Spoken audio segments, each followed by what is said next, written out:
C'est un combat rigolo, mais je le concède, relativement déséquilibré que nous vous proposons chaque après-midi au moment du quiz. Le problème, c'est qu'un des deux concurrents, Clémentine Portier-Kaltenbach, a fait des études d'histoire, alors que Stéphane, lui, a préféré, comment dire... traîner dans les bordels et les tripots. Voilà, du coup, forcément, ce n'est pas facile pour lui. Souhaitons-lui Non. néanmoins bonne chance. Ça Jouons me donne des circonstances atténuantes, atténuantes. c'est vrai.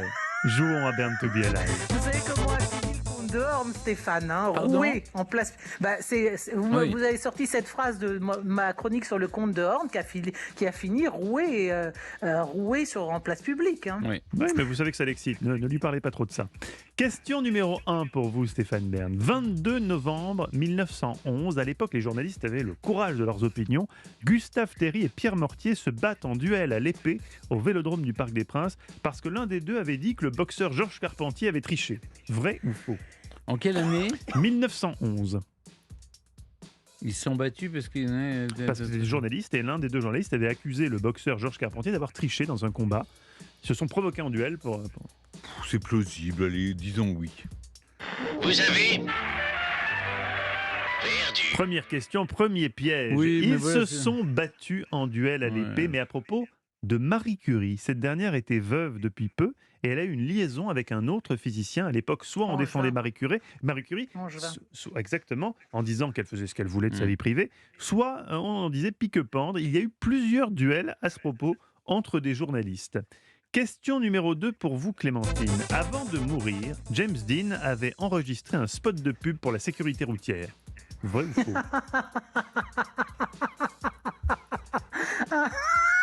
On a une sorcière dans l'émission maintenant. Est-ce possible? Lui qui n'aimait que conduire des voitures très rapides et en même temps, l'édification par l'exemple dans la mentalité américaine, c'est très important. Qui était-ce l'autre jour qui s'est fait vacciner? Je dirais oui, c'est possible. C'est possible, ça serait une triste ironie du sort, mais oui, pourquoi pas. Vous avez gagné. Vous avez gagné, Clémentine. Le mythique acteur mort à 24 ans au volant de sa Porsche 550 Spider. Il a enregistré ce spot publicitaire. Dans le spot, il déclare « Soyez prudents sur la route, la vie que vous sauverez sera peut-être la mienne ». Take it easy driving.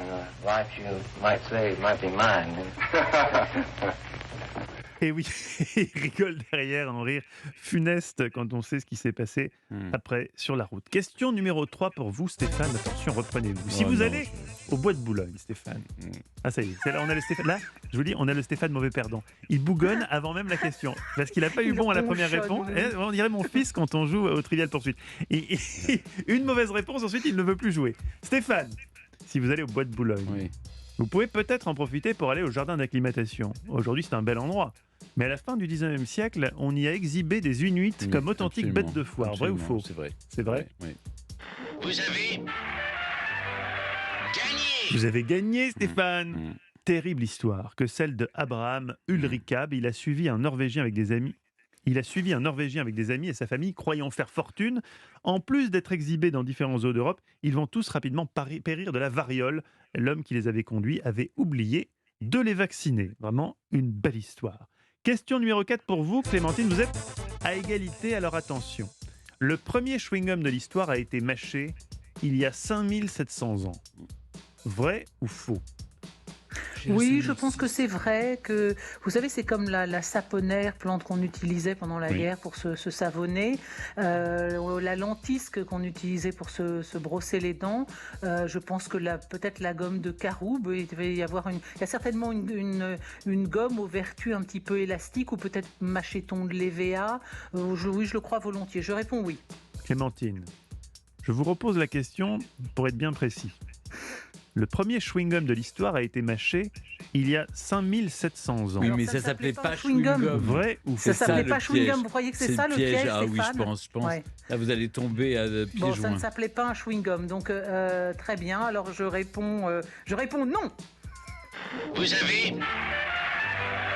perdu. Oh bah alors, Clémentine, vous avez perdu, c'est dommage, alors que dans un premier temps, vous aviez donné la bonne réponse. Un chewing-gum préhistorique a été retrouvé sur une île au sud du Danemark, dans un endroit Mais vous êtes infâme, Mathieu. Oui, je dois dire que là, pour accéder à la question 5, qu'est-ce- j'ai dû ruser. détritus J'ai sort de dû- ce corps. J'ai dû ruser.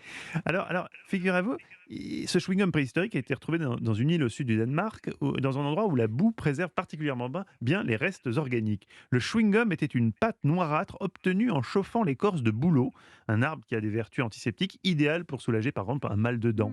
L'ADN a montré que la pâte a bien été mâchée par une femme qui avait vraisemblablement mangé juste avant du canard et des noisettes. C'est vous dire si c'est précis. Eh bien. Non, mais là, Eh bien- vous m'avez délibérément induit en erreur, bien, Mathieu. C'était pour qu'on fasse la C'est question finale. exactement, c'est pour qu'on fasse la question Entendu. finale qui est pas piquée des hannetons.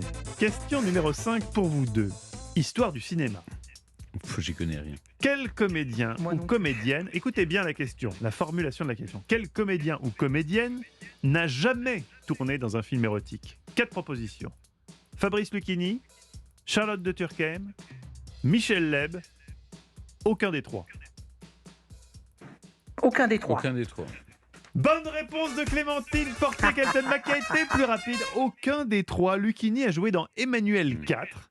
Charlotte Ouais, de Turckheim ça, je a le joué savais. à 20 ans dans Les Dépravés du plaisir. Ouh, ça devait être... Chers auditeurs, si jamais vous avez l'enregistrement, j'aimerais bien voir Charlotte dans Les Dépravés du plaisir.